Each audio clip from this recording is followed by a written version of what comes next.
Merci. Je suis très content de voir tout le monde ici. Je suis Susan Hill, je viens de Georgia. Et je voudrais embrasser chacun de vous, jetant mes mains. C'est un grand plaisir pour moi d'être ici avec ce rassemblement des gens de haut standing, de Kirkland. Est-ce que je peux y avoir? Des fois, nous partageons avec vous ce matin de pouvoir sauver les orphelins pour les relâcher. Beaucoup parmi vous sont venus ici, vous avez fait un long voyage, on passait des heures sur l'avion. Je voulais quand même vous dire que je sens comme mon voyage a commencé ici il y a 10 ans de cela. Sur les 10 ans, quand j'ai commencé, j'étais vraiment en train de... Je voyais cette peinture et vous savez, je regardais à cette peinture et je regardais à ce bateau qui est en train de noyer. Et je voyais qu'il y a certains qui étaient là en train de vouloir sauver. Et c'était quelque chose de prophétique que Dieu a fait pour moi. Je vais vous dire un peu sur cela. Vous savez, j'ai eu une tragédie très terrible dans ma famille. J'ai eu à traverser une grande dépression. J'ai vu que le Seigneur que Dieu m'a fait pour devenir n'est plus. Et d'une manière ou d'une autre, Dieu de façon miraculeusement m'a parlé après une année où j'ai eu à passer toute la dépression. Jésus est ressuscité d'entre les morts pendant des années maintenant. Et il y a une partie de votre cœur qui est décédée. Et je vais maintenant me réveiller. Et il a réveillé cette partie de mon cœur qui était mort. Et je ne pouvais même plus tenir debout. Et sinon que de le louer, de le célébrer maintenant.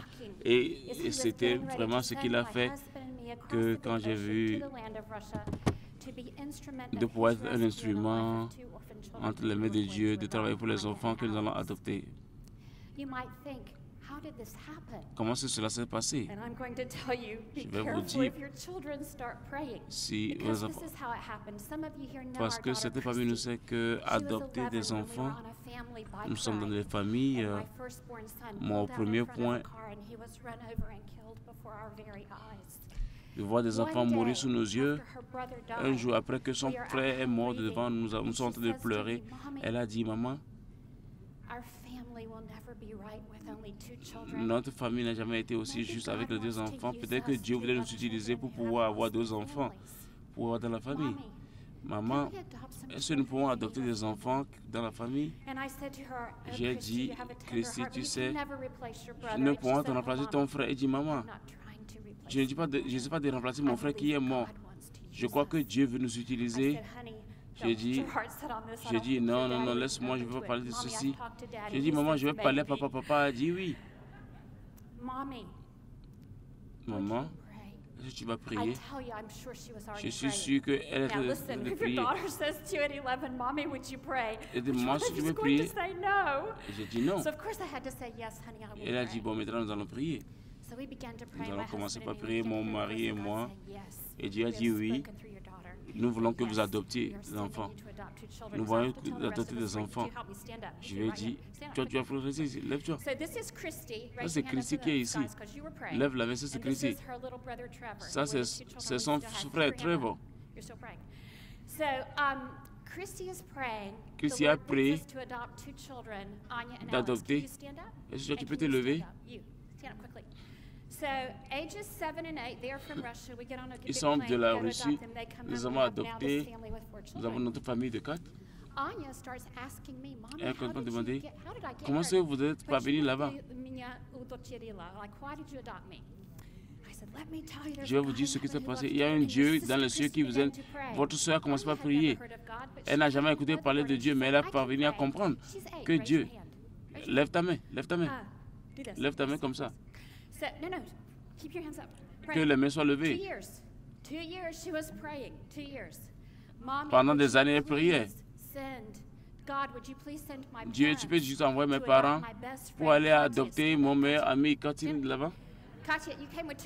Toi, tu peux te lever avec 2 frères? Est-ce que tu peux, Dieu, est-ce que tu peux envoyer mon père, ma mère pour adopter mon ami Curtis qui est ici et qu'il a aussi deux frères? Et Dieu a dit oui.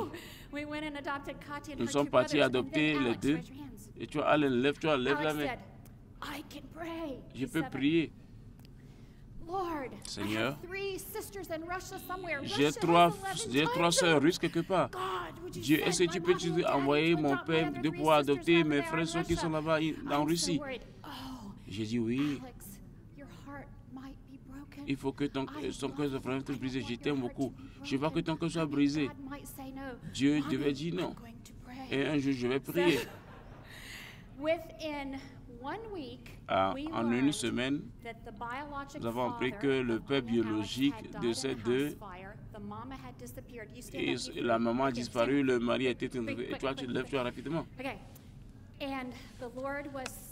Le Seigneur nous envoyait à ces gens pour adopter les trois. Ça, c'est notre famille. Nous avons 10 enfants. Merci beaucoup. C'est une chose dangereuse quand les enfants prient. Ça, il y a 10 ans, c'est sûr qu'en notre famille, c'était une grande bénédiction pour nous. C'est vraiment un appel que d'être maman à 10 enfants. Ça, c'est le contraste. Nous avons vraiment la levée de la tempête dans la première slide que vous avez vu, diapositive. Mais maintenant, nous avons Dieu, Jésus-Christ qui est levé ici. Matthieu, dans le livre de Matthieu, Jésus est levé si haut. Jésus est levé plus haut et dans ma vie et dans vos vies. Et nous avons tous les enfants dans le monde. Donc j'ai cette bénédiction et dans mon cœur est rempli. Parce que je me rappelle quelque chose que vous n'avez pas vu dans l'image. J'ai rappelé que je me suis tourné vers mon dos pendant que nous quittions l'orphelinat avec nos mains et nous disions maman, papa, j'ai vu tous ces physionomies avec leurs regards fixés pour nous, cherchant au travers des... Et j'ai écouté la voix qui disait en Russie, qui va venir pour moi aussi. J'ai dit, Seigneur, tu as vu tout ceci, tu as écouté leur cœur quand nous sommes partis adopter. Mais la moisson est grande, mais c'est toi qui vas pouvoir envoyer d'autres personnes pour les adopter eux aussi. Et comment est-ce que nous voyons ceci? Et qu'est-ce qui va se passer à ces enfants si nous les laissons là-bas dans l'orphelinat? Peut-être qu'ils seront dans la production aujourd'hui, mais nous les avons dotés, sont devenus nos enfants. Je suis scientifique de formation. Je suis content que je suis médecin de formation et Dieu m'a investi pour expliquer de certaines nombre de choses. Et c'est pour moi, je suis vraiment scientifique. Mais ce que j'ai commencé par voir aujourd'hui, vous savez le problème sur le sida et sur le paludisme dans le monde. Le nombre de personnes atteintes de VIH aujourd'hui dans le monde. Il y a plus de 153 millions d'orphelins dans le monde aujourd'hui. Mais ce qui est si important pour moi, c'est le bas de l'histoire. Combien d'orphelins vont devenir séropositifs s'ils sont au mauvais endroit? Et comme le Seigneur voudrait que nous fassions maintenant, c'est que nous puissions vraiment et de pouvoir avoir la réponse qui nous interpelle, de pouvoir que la moyenne de 20% de ces enfants de 753 millions seront infectés du sida si rien n'est fait pour que ces orphelins soient pris en compte. Par exemple, ça veut dire que vous pouvez doubler ces 33 millions de porteurs de visage de sida si rien n'est fait pour ce que ces enfants, parce qu'ils ne sont pas pris en charge pour pouvoir mener une vie responsable. Donc, vous voyez aujourd'hui qu'il y a une urgence. J'étais avec mon staff récemment et ils sont en train de dire sur leur ordinateur, ils voyaient que j'ai vu ceci, que sont mes enfants. Il y a un parmi eux qui disait que, et au fait, c'était plus important que les 20%. Que ces orphelins seront infectés du virus du sida J'ai pleuré. J'ai dit, Seigneur, tu as dit que le père de son père, tu étais où? Et tu es en train de sauver mes enfants. Je n'ai pas réalisé.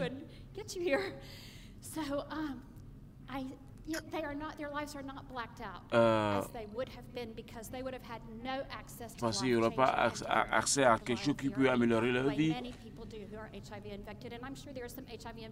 Et nous sommes vraiment heureux et reconnaissants de savoir que, comme je vous le dis maintenant, un enfant de rue partout dans le monde n'est pas...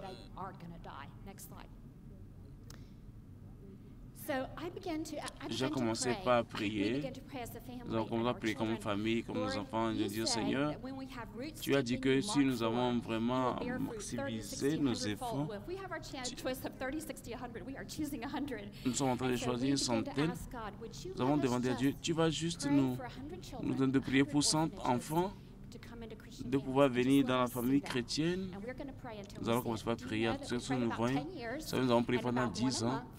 Et chaque mois, il y a un enfant qui rentre dans la famille chrétienne. Et nous avons notre église qui prie pour 100 enfants. Et je veux vous dire que tout le monde peut le faire.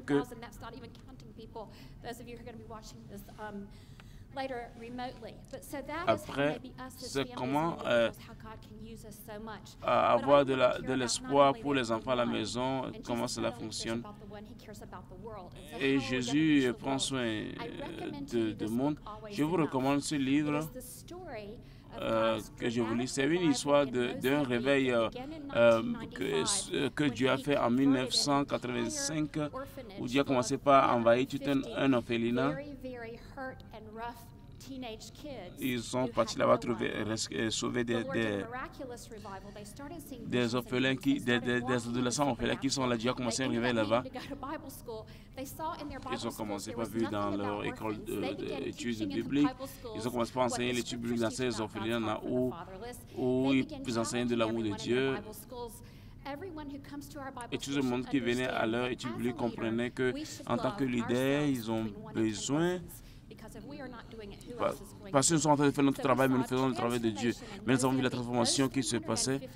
Et nous avons vu 350 enfants transformés qui sont impliqués dans ce réveil, qui ont aidé à ce qu'on puisse implanter des milliers d'églises partout dans le monde. Il y a aussi dans des milieux musulmans, nous avons vu il y a des milliers d'orphelins dans le monde qui ont été suivis.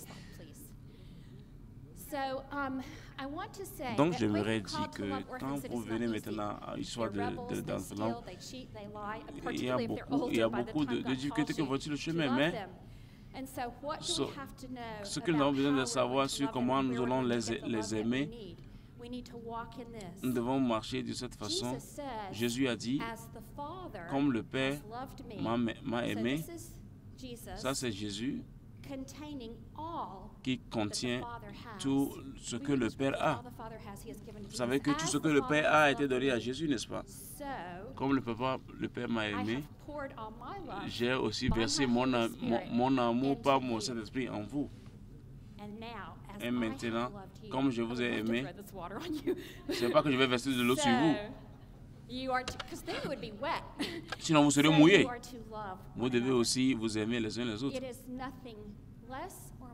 Ce n'est pas quelque chose de plus grand que de pouvoir expérimenter l'amour de Dieu et de voir ce que l'Esprit de Dieu a été expérimenté, que les enfants de partout dans le monde puissent expérimenter cela. Je vais vous dire pourquoi ceci est important. Nous ne sommes pas seulement préoccupés par que vous avez... Voyez ce que nous partageons, le frère David partait avec nous, mais de partager les idées et c'est que au milieu de tout, vous voyez la violence qui est faite aux enfants, les abus, l'exploitation. Et les enfants à ce jeune âge là sont exposés à plein de choses aujourd'hui dans le monde. Nous avons besoin qu'ils ne seront peut-être que ça ne peut ne pas être le sida, ça ne peut pas être mais il y a toujours des problèmes majeurs dans le monde auquel ces enfants-là sont exposés aujourd'hui et qui va les distraire. Vous savez, le petit vert, ça c'est les maladies. Quand vous voyez ce qui est un peu gris, ça c'est... Vous voyez les petits noirs comme les maladies, sida et la mort fœtale et puis et tout là. Quand vous voyez la partie orange, c'est les blessures, etc. Et ça, c'est toute forme de préjudice et de problèmes que les gens ont dans le monde. Mais ce que nous savons maintenant, c'est que ces violences tuent les gens à petits coups, à perte de leur vie.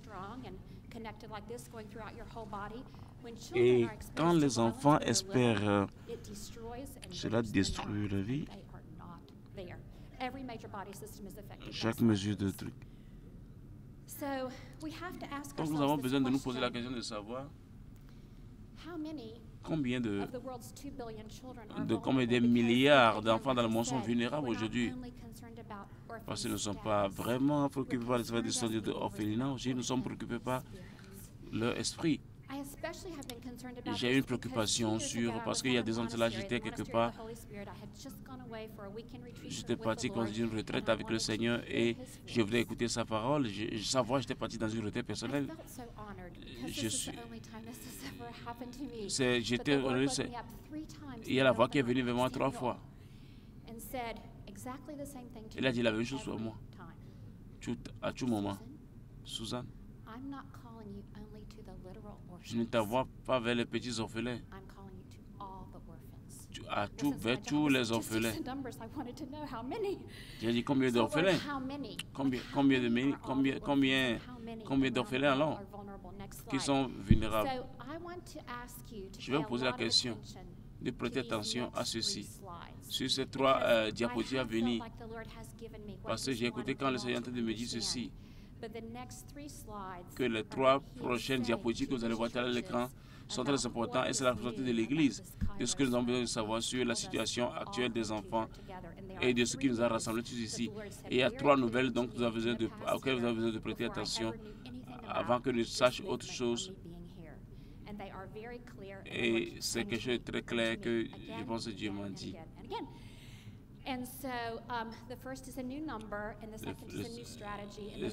Le premier est un nombre, l'autre est une stratégie, et nous allons voir ça. Et si vous n'avez pas écouté ce que j'ai dit, je pense que ce qui vient là, je voulais vous inviter à pouvoir garder ceci de façon claire possible. Ces 3 choses, le nouveau nous va.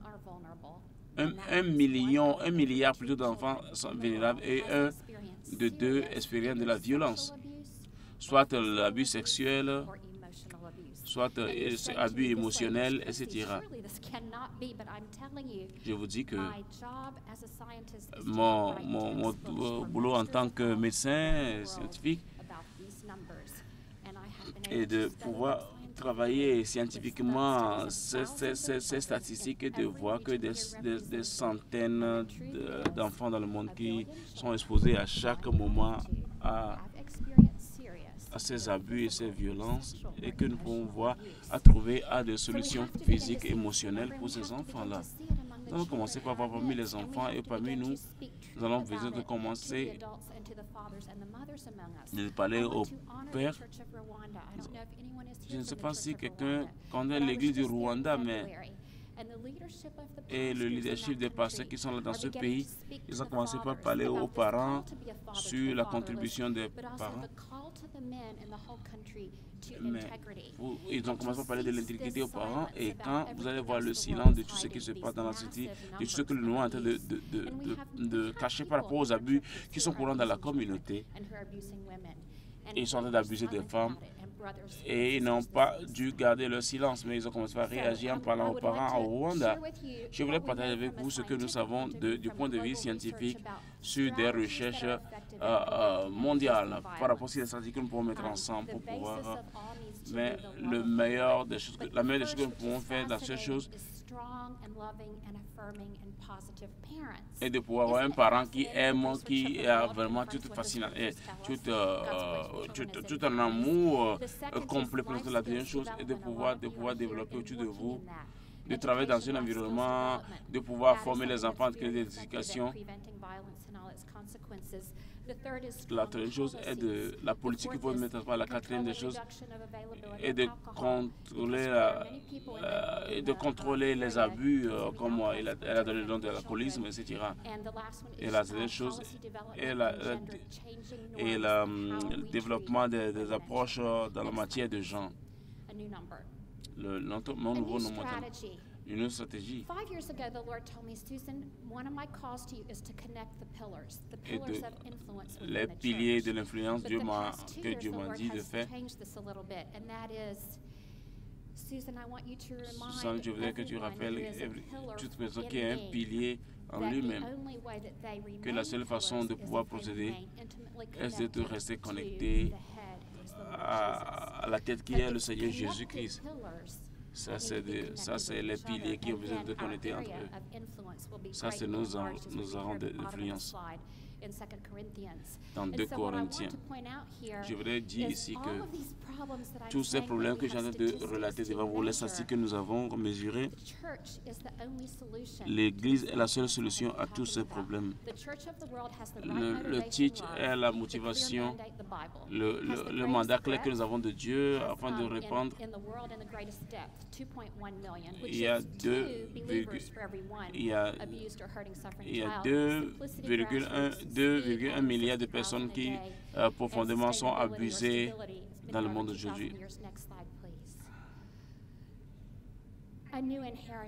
Il y a un nouveau héritage. Nous avons besoin de commencer par voir les enfants de 15 à 14 ans comme nous avons besoin de les ajouter. Parce que ce n'est pas juste une famille qui a besoin de mettre quelque chose de petit, mais c'est notre famille maintenant. Vous voyez que j'ai 3 petits-fils maintenant. C'est Dieu qui a fait ceci pour nous et Dieu nous a enracinés alors. Et mes 3 filles sont des mamans qui sont très aimantes, qui ont des enfants. Et je dois pouvoir dire que Dieu, merci. C'est toi qui mérite les louanges. Quand je regarde mes filles, je voulais dire la même chose avec chacun de vous, de dire que un appel particulier que nous avons, chacun personne dans le monde aujourd'hui. C'est celui qui est à la deuxième personne, à 2. Il voulait venir ici, mais il a 22 ans, il est à l'université. Il était un enfant vraiment brisé, mais qui était vraiment rebelle. Mais le Seigneur est venu, le Seigneur l'a touché. Celui qui est le deuxième à votre droite sur l'écran. Donc c'est ce qu'il m'a dit. Maman, j'ai 3 choses que tu veux te dire à tous ceux qui vont venir là-bas. Il m'a dit, la première chose que tu as demandé, c'est ceci. Comment est-ce que vous êtes enracinés? Parce que ces gens-là peuvent pouvoir voir les enfants comme une perspective de trucs, de les servir. Maman demande, combien profondément êtes-vous enracinés? 2.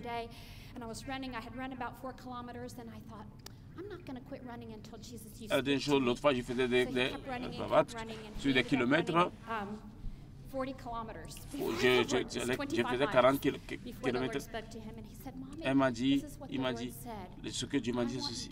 Je veux que Dieu traite les autres enfants la façon dont je vois qu'ils pourront venir. Nous ne traitons pas les gens comment ils se comportent. L'autre avait 14 ans en trafic dans la circulation. Il dit, nous traitons les gens comme Jésus les traite.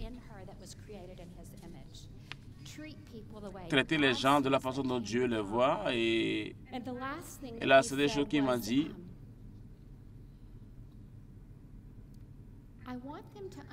Je veux qu'ils comprennent. Et ce à quoi je les appelle. Dieu pour le royaume. Je veux qu'il y ait beaucoup de personnes qui sont... Mais pendant que le Dieu est en train de me dire, mes chaussures peuvent être plus grandes que les tiennes. Mais je vais marcher derrière toi, là où tu peux marcher. Ce n'est pas qu'une compétition, que tu me compares avec quelqu'un d'autre. Dieu a d'autres chemins peut-être pour moi. Mais moi aussi, je suis dans le royaume. Et vous devez pouvoir voir, maman, je vais vous affecter plus. Et j'ai dit oui. Combien de personnes tu penses que Dieu pourrait aider à impacter dans le monde? Ça fait des millions de personnes. Est-ce que vous réalisez que nous avons ce Dieu si merveilleux qui a donné le privilège de pouvoir étancher notre soif et de nous donner de pouvoir impacter la génération prévue et que nous pouvons être vraiment en mesure d'influencer des millions de personnes? Qu'est-ce que nous sommes en train de faire maintenant? Et je vais finir avec ceci.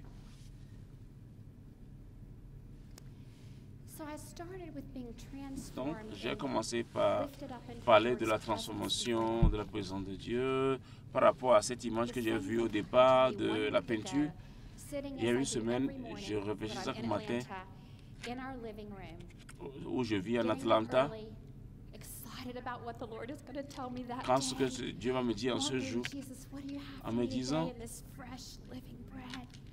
me donnant un pain très frais, regardant de ce que Dieu a mis, ce que je vois chaque jour, cette image-là de ce que Dieu va me dire quand j'aurai fini la course, où Dieu va me dire que les ténèbres de ma vie ont été enlevées.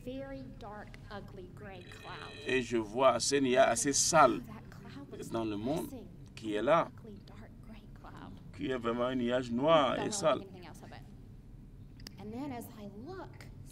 Et quand je regarde à cela, le gris devient de l'or, comme une image couleur argentée. Et je pense à comment est-ce qu'une couleur peut avoir deux manifestations. Mais c'est vraiment un contraste. Je pense que le Seigneur de me dire quelle est la différence entre la couleur grise et la couleur argentée. Je crois qu'il y a une différence. C'est la fondation des ténèbres, de la fondation de la lumière. Et j'ai la raison pourquoi j'ai dit ceci, et parmi vous, c'est que vous, mes frères et sœurs, vous êtes la lumière du monde. Vous êtes la fondation qui est en vous. C'est l'amour de Jésus. Et puis, quelqu'un continue pas à être utilisé par Dieu pour transformer cette génération, ce sera quelque chose d'autre que nous aurons dû laisser, mais dans la grâce, et que le gris va devenir argenté. Pour ceci, à la gloire du Père.